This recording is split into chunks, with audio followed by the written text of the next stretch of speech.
2023년 새해 들어서 개인 투자자와 외국인이 반대의 행보를 보이고 있습니다. 곧버스 아시죠? 레버리지의 반대 인버스의 2배입니다. 새해 들어서 이 곧버스에 몰리는 개인 투자자예요.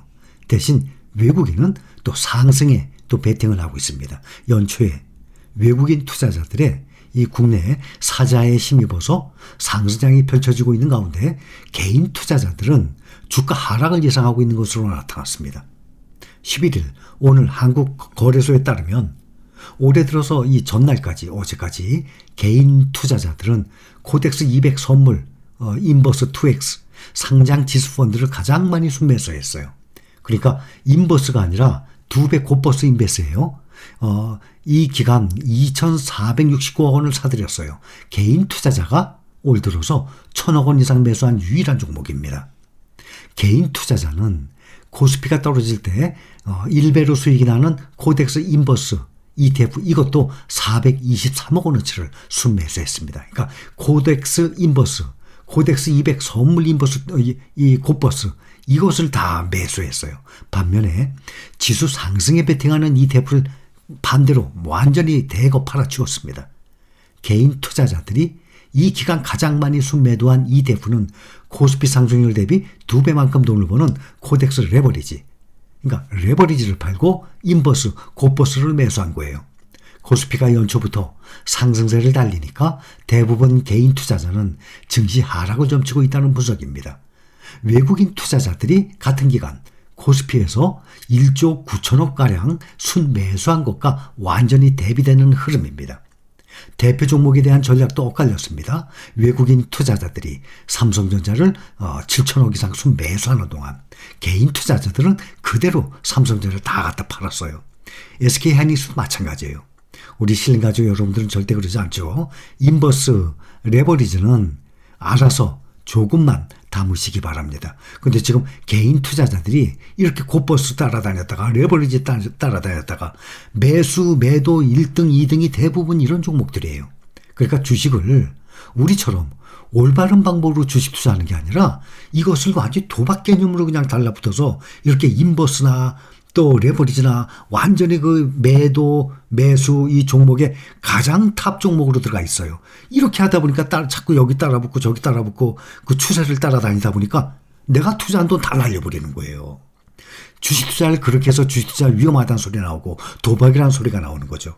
우리처럼 투자를 한다면 절대 돈을 잃을 수가 없어요. 대신 1년, 2년, 3년을 보는 게 아니죠.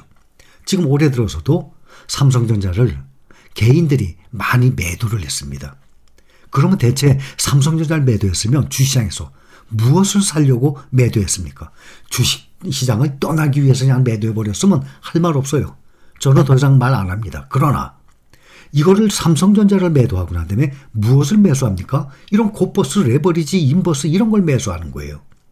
우리처럼 차라리 S&P 500, 나스닥 100 이런 종목을 안전하게 이 ETF를 매수한다면 몰라. 그게 아니라면 삼성전자를 던질 이유가 전혀 없습니다. 반도체 부문이 올해 1분기 적자를 기록할 수 있다는 이 암울한 이 전망에도 불구하고 새해 삼성전자 주가가 연일 강세입니다. 필라델피아 반도체도 마찬가지예요. 실적이 부진할수록 삼성전자의 감산 가능성이 높아져서 오히려 주가에는 호재로 작용하고 있는 상황이에요. 오는 1분기 삼성전자 반도체 부문이 적자로 돌아서게 된다면 이것은 2008년 금융위기 이후에 첫 분기 적자가 되는 거예요. 다만 4분기 실적 좋고와 1분기 적자 전망에도 주가는 바닥을 치고 튀어오르면서 지금 6만 원대를 회복했습니다. 한국거래소에 오늘 따르면 외국인은 유가증권 시장에서 이달 10일 하루를 빼고 연일 순매수하고 있습니다. 2일부터 1일은 신정이 썼죠. 1월 1일. 2일부터 9거래일간 순매수 규모가 1조 8,600억 원에 달합니다. 지난해 유가증권 시장에서 6조 8천억 원 넘게 순매도한 것과 완전히 대조적인 모습이에요. 코스닥 시장에서는 4조 2천억 원치 주식을 순매도했습니다. 코스피 기준 외국인은 지난달 1조 7천억 원치 팔자 우위를 보였습니다. 지난달에 같은 기간 개인과 기관은 매수했어요. 5천억 원, 8천억 원. 그러나 올 들어서 분위기가 완전히 바뀌고 있습니다. 주가가 조금씩 회복을 꾀하니까 개인 투자자들은 2조 원 이상 차익 실현에 나섰어요. 외국인은 오히려 그 물량을 상당히 받아내면서 순매수하고 있는 것입니다. 기관도 2,600억 원가량 매수를 했습니다. 그러니까 외국인과 기관은 매수했어요. 그런데 2조 이상 개인들은 차익 실현에 나서면서 매도를 했습니다. 외국인이 이달 국내 시장에서 매수세를 확대하고 있는 이유로는 삼성전자가 1순위로 꼽힙니다. 외국인은 지난 3일부터 이날까지 연일 삼성전자를 담고 있습니다. 이 기간 동안 누적 순매수액이 약 8천억 원 가까이 됩니다. 외국인이 지분율을 확대하는 시기, 우리나라에서 반등 국면의 그 초입 때, 그러니까 하락을 하다가 V자로 반등을 하죠. 반등을 하는 그 국면 초입 때, 그때 아니면 개인 자금이 막 이탈해 나갈 때, 그러니까 개인 자금 이탈은 완전히 이제 두 손 드는 거예요. 주가가 계속 떨어지니까 개인 투자자들이 두 손을 항복을 한 겁니다. 이렇게 이탈이 나타나는 구간. 그러니까 바닥에 오게 되면 개인들이 두 손 두 발을 들어요. 그리고 매도해버리면 그거를 외국인들이 싸게 사는 것입니다. 2000년 이후에 외국인들이 매수를 확대했던 시기는 보면 2000년 닷컴 버블 이후에 2000년대 이 초중반에 카드 대란이 있었어요. 그때 카드 대란을 겪으면서 국내 수급 여력이 떨어지고 대형 우량주들 블루칩의 밸류에이션 매력이 부각되던 시기. 2010년 이후에 장기 박스권 구간에서 개인 투자자 지속 이탈. 그때도 2012년, 2013년부터 약 3년간 삼성전자가 3년 동안 30% 이상 계속 하락을 했어요.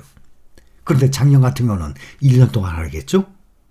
10년 전에, 9년 전에는요, 3년 동안 하락했어요. 그래도 삼성전자를 믿고 기다려야죠.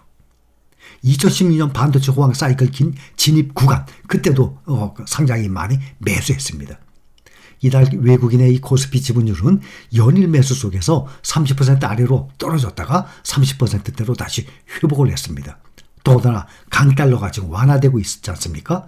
항상 말씀드렸듯이 달러가 완화가 되고 달러가 약세가 돼야 국내 외국인들이 이 수급이 들어온다고 누누이 말씀을 드렸습니다. 국내 증시에서 개인 투자자들은 삼성전자 가장 많이 팔았어요. 근데 이걸 팔고 제 생각에 S&P 500이나 나스닥 100이나 이런 안전한 ETF를 매수하기 위해서 이렇게 갈아타기 위해서 리밸런싱을 하기 위해서 매도했다면 괜찮아요. 근데 삼성전자가 떨어지는 걸 기다리지 못하고 매도했다 그러면 주식 투자 어떡합니까? 근데 아마 제 생각에는 우리 신림가족처럼 올바르게 하시는 분들은 이렇지 않다고 저는 자부하고 있습니다. 대신 삼성전자는 외국인 순매수 1위예요 지금. 개인과 외국인이 엇갈린 매수 행태예요. 지금 증권가는 6만 전자 회복에 따른 차익 실현, 손실을 줄이고자 하는 수요가 개인들의 매도세로 이어지는 것으로 지금 보고 있습니다.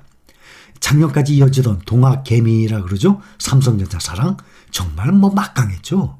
국내 종목 중에 가장 많이 매수하는 게 삼성전자예요. 저는 그것은 다행이라고 생각합니다. 그 급등주, 동전주, 여기저기 테마주 막 따라다니는 그것보다는 정말 안정적입니다. 근데 문제는 이것을 기다리질 못해요.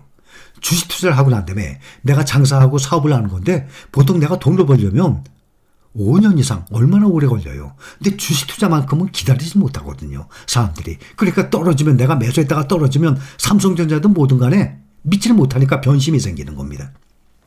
금융투자업계에서는 이 저점의 개인 투자들이 저점에 들어간 개인 투자자들 이 사람들은 차익 실현 또 삼성전자 주가 기다리다 이제 6만 원 올라가니까 그냥 손실하고 팔아버린 사람들 이런 사람들이 많은 거예요.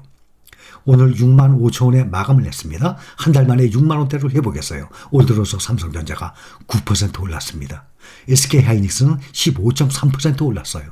네이버 카카오 얼마나 많이 떨어졌습니까? 근데 올해는 네이버는 8.6% 상승하고 카카오는 17.5%. 가장 많이 떨어진 게 카카오였어요. 그런데 지금 올해 들어서 가장 많이 오른 것이 그만큼 많이 떨어졌으니까 17.5% 가장 많이 오른 겁니다. 작년에 비하면 올해는 짧은 기간에 큰 폭으로 상승했어요. 미국의 나스닥 기술주, 특히 필라델피아 반도체 지수도 지금 나스닥보다 더 많이 올랐죠. 9% 가까이 가장 많이 올랐습니다. 삼성전자의 4분기 부진한 성적표에도 외국인 투자 자금이 지금 몰려서 주목을 받고 있습니다. 시장의 예상치를 대폭 하회하는 실적 쇼크까지 받았어요.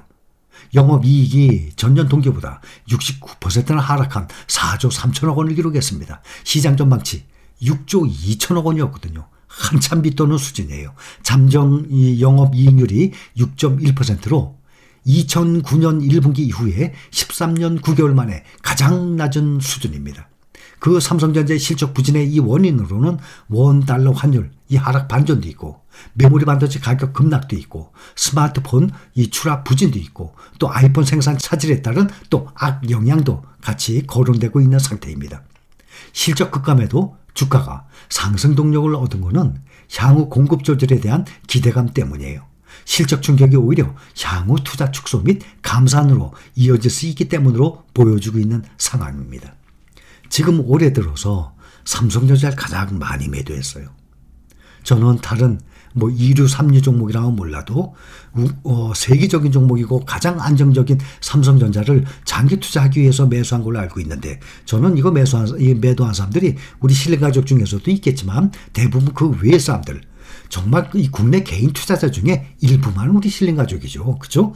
반씩이나 되겠습니까? 그러니 대부분 우리가 아닌, 우리 식구 아닌 다른 사람들이 매도를 한 것이죠.